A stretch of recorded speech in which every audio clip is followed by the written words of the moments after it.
we're going to head into that lightning round discussion that I was jumping into just a few moments ago. It's because I'm excited.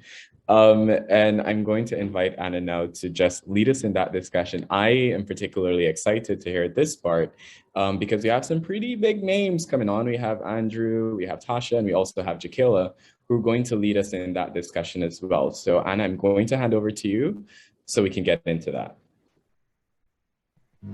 Thank you. Thank you so much, Pierre. And I'm also very excited to be sharing with you today.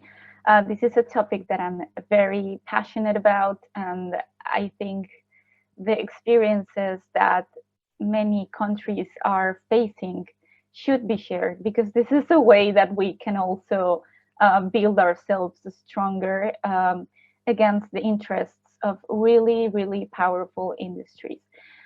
So in the last round of discussions, we've heard it all, we've seen it all the pervasive techniques that food industries use to reach children, from using cartoons in packaging of foods and beverages to using influencers, or even equipping schools and giving away free gifts and everything. And this is because they have both power and both lots of interests. So it's not all doom and gloom. This is why we are having this amazing panel right now on how the youth have actually been fighting back. And I am very excited to welcome Tasha Mhakayakora. She is leading a youth movement campaign for the rights of children called Fight Back 2030. We also have Jakaila Hewitt. She's a medical student and an amazing youth advocate, and someone that you may already have heard of. He is Fali Andrew Lesa. He is a member of the governing council at NCD Child and an amazing and very passionate youth leader. So I'm going to hand over first to Tasha for her to bring in some light into how the youth have been fighting back. This is a lightning round, so please, we have 5 minutes per person. So over to you, Tasha. Fantastic. Thank you so much, Anna, for that introduction. Thank you so much to the Healthy Caribbean Coalition for inviting me to take part in such an important conversation. Every day, young people are being bombarded with junk food on the streets, in stores, and on screens, with children in the UK seeing as many as 500 junk food ads every second. Now, that's a lot.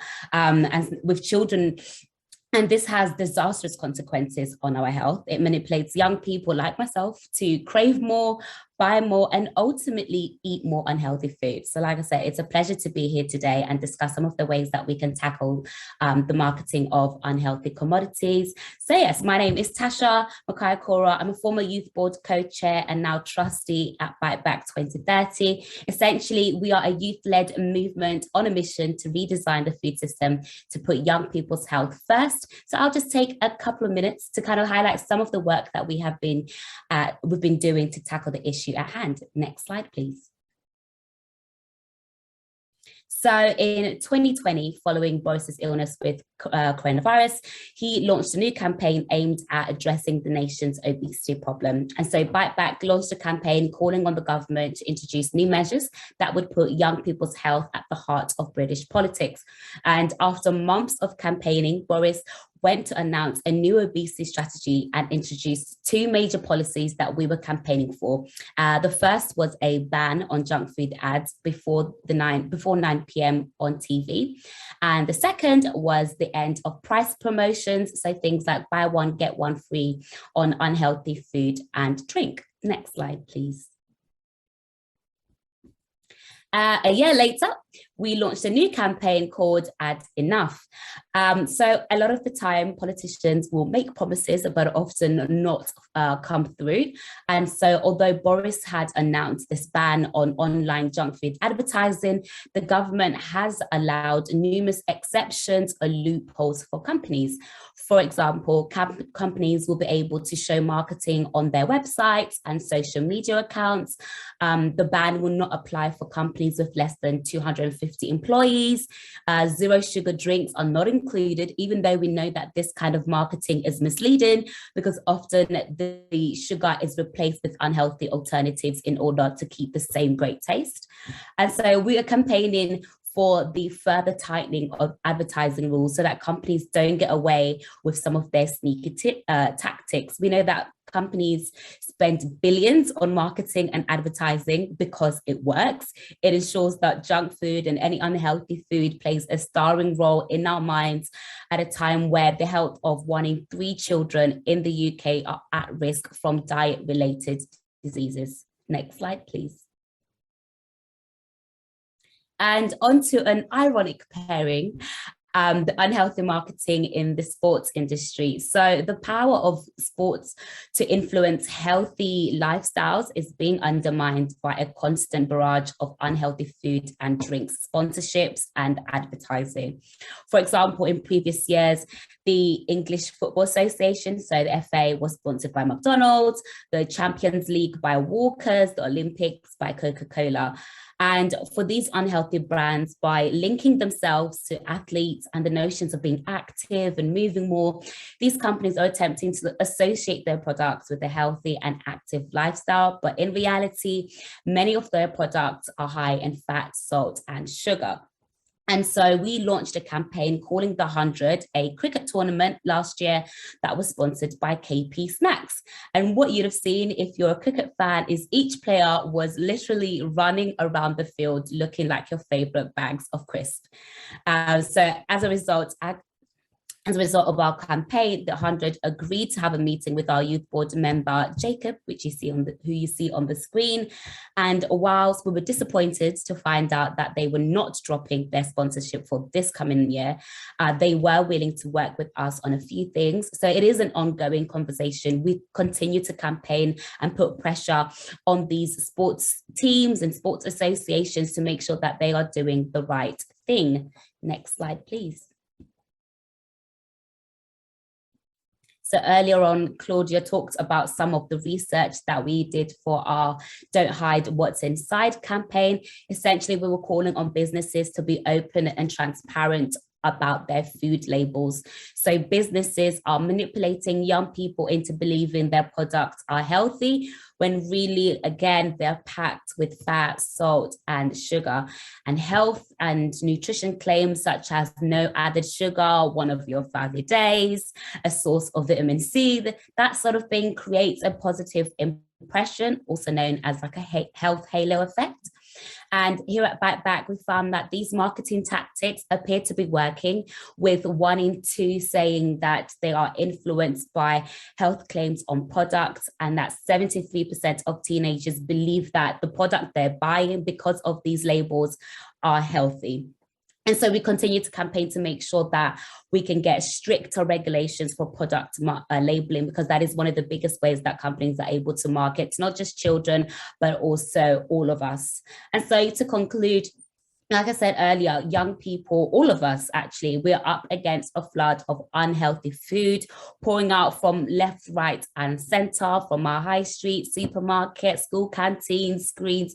It is everywhere. And when it comes to advertising, it works. That's why companies are willing to invest so much into it. And so we need to continue to hold these companies to account. So thank you so much for giving me that 5 minutes. I really look forward to the discussion coming up next.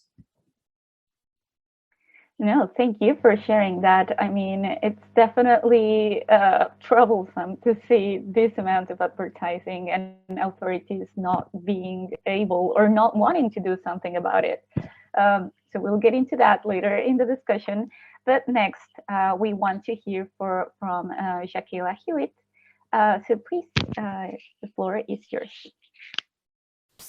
Okay, good afternoon, everyone, and thank you so much for that introduction. As by the title of the presentation, this session, the youth have been fighting back, and indeed, I'd say they have been. So essentially, what is BICA and what is our goal? So, well, next slide, please, sorry. The Heart and Stroke Foundation, in partnership with Healthy Caribbean Coalition, established the Barbados Child Obesity Prevention Coalition, essentially shortened as BCOP. And this is a group of civil society organizations and concerned individuals. But exactly what are we concerned about? So a major mandate for the coalition is the call for policy action to create healthy school environments. And we plan to do so by addressing the factors that contribute to the obesogenic environment.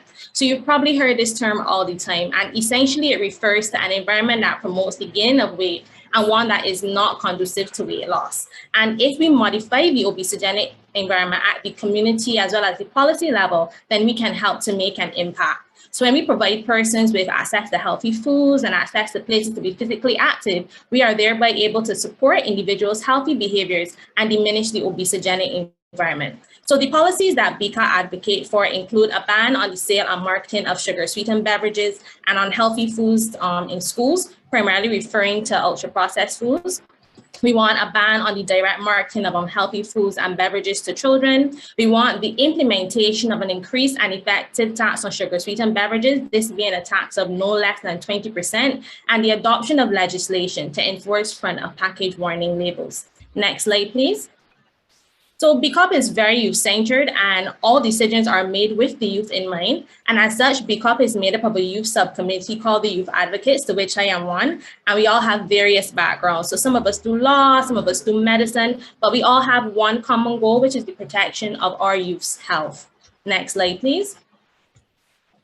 So within this forum, we've been hearing of strategies companies use to market towards children, and now we're looking at the various initiatives that can be used to challenge these tactics. And BCOP does this in 3 ways: through outreaches, through advocacy, and through digital strategies, and they are all youth-oriented, and I'll expand on those in the slides. Next slide. So I would have divided this into pre-COVID and post-COVID because our approach had to be a bit different. So pre-COVID, we would have done our model schools program, and this would have been one of our outreaches, and it was through youth-centered public education. So we went to both primary and secondary schools. We informed students about the harmful effects of unhealthy foods and sugar-sweetened beverages. We would have told students what the organization was advocating for, and they would always be an active component, as it's important that the youth are aware of the importance of being physically active. As you can see on the right-hand side of the image, there was also an organized march by the St. Michael's School, and students were really passionate about bringing about the change. The favorable outcome was that some of the schools we worked with, 6 of them, actually banned the sale and marketing of sugary carbonated drinks. And then these 6 schools went on to restrict the sale of other sugary drinks in their schools, like box juices. So I thought that was really good. In terms of our advocacy, we would have been working with various ministries and stakeholders in the formation of our national school nutrition policy. And the focus of this policy involved reviewing the menus of our school meals department, informing students how to prepare wholesome meals, and placing emphasis on health and physical activities in school.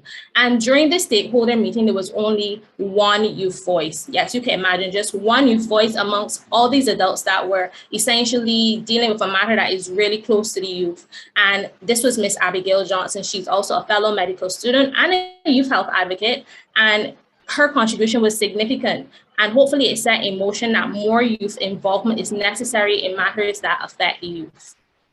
Next slide, please. Sorry about that. Yes, here is Abigail, and this is the meeting we would have had.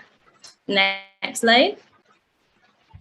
So as I said, post-COVID, now we would have upped our digital advocacy, and this is where we would have made videos with our youth advocates, as well as shared posts as our face-to-face interaction was decreased. So we would have done our Also My School virtual mass media campaign. World Obesity Day, we would have hashtagged it with People Before the Profits. World Hypertension Day was switched up to 4-6 and Are You Drinking Yourself Sick? Are You Drinking Yourself Sick campaign. And we would have done hashtags, we would have tagged the relevant stakeholders and ministers, and we would have also essentially tracked the progress of these posts to see the engagement through social media, seeing we have to meet students where they are, and it would have been great. We would have had a lot of shares and a lot of interaction. Next slide, please. So here are just a few images showing some of the other posts we would have made for World Diabetes Day, also for NCD Alliance Week, and for World Health Day. So our youth advocates have been really active. Next slide, please. and or youth advocates who have also done advocacy through radio shows. So here we have some of our youth advocates for Are You Drinking Yourself Sick campaign, and also for our health line, where we were essentially debating about our young people deserve better. So these are the way that BCOT has been combating the strategies of the marketing industry towards the youth. And I'll say that the youth advocates have been doing a phenomenal job, and I'm extremely proud and find it fulfilling to be a part of this organization, especially as a budding physician. So thank you so much for listening, and thank you for your time. Thank you for that insight. I want to go straight to Fale, and then we can jump into the discussion all together. So please go ahead, the floor is all yours. Thank you, Anna, and thank you to the organizers for having someone from the Pacific here. We like to call ourselves the Caribbean of the South because we have so much in common with our fellow islanders, and it was great to see that unfold today. I think the key for us at NCT Child is global action, but today I wanted to talk about local action and what happens in the Pacific. And in the Pacific right now, we're affected by the high cost of living, and this has been amplified by inflation recently, but also climate change. And so we're really encouraging parents and families to take children with them when they go fishing, hunting, farming, or just gardening, because that early behavior exposure to nature-based diets is really important. You don't want children growing up around processed food. So the sooner you can expose them to nature-based diets, the better. We also have a healthy food in schools program, and we were inspired by the Japanese model. And in Japan, the students cook lunch themselves in class, and then they eat it together with the teacher.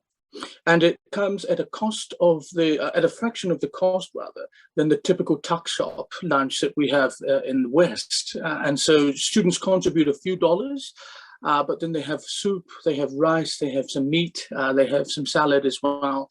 And because they're all sharing in the lunch program, we also find that the learning outcomes have improved dramatically because they're having healthier lunches, and that the relationships have improved dramatically as well. So less bullying, less disengagement as a result of those healthy lunches in schools. And again, that early behavior change helps inspire healthy lifestyle choices as they get older. Also in schools, we encourage teachers to take students on field trips to the food processing plants, so chocolate factories, other junk food manufacturers, just to see how those snacks are made behind the scenes. And the factories see it as I'm helping the students, I'm helping communities, but what it's actually doing is exposing children very early on to the processed food. So the more you take children to factories and to food processing plants, the more likely you are to change the narrative around, the snacks that they're eating. The rise of intermittent fasting. So a lot of teenagers in the Pacific are fasting all through the day because it's proven to have health benefits. And what that does is limit the number of snacks that they're having during the day. And usually when they come to breaking their fast, they have just one good nature-based, well, that's the message anyway, that we want them to have a healthier meal when they're breaking their fast and not snacking throughout the day. But what we're also finding in the Pacific is that mental health has a massive role to play in binge eating processed food. So when young people are feeling depressed, when young people are unemployed, when young people are struggling with relationships, often personal relationships, the first thing they turn to is junk food. And so we're trying to change the messaging around mental health to say, hey, why don't you grab a fruit instead, because the sweetness in fruit is much better for you than the sweetness in chocolate or the sweetness in other processed foods.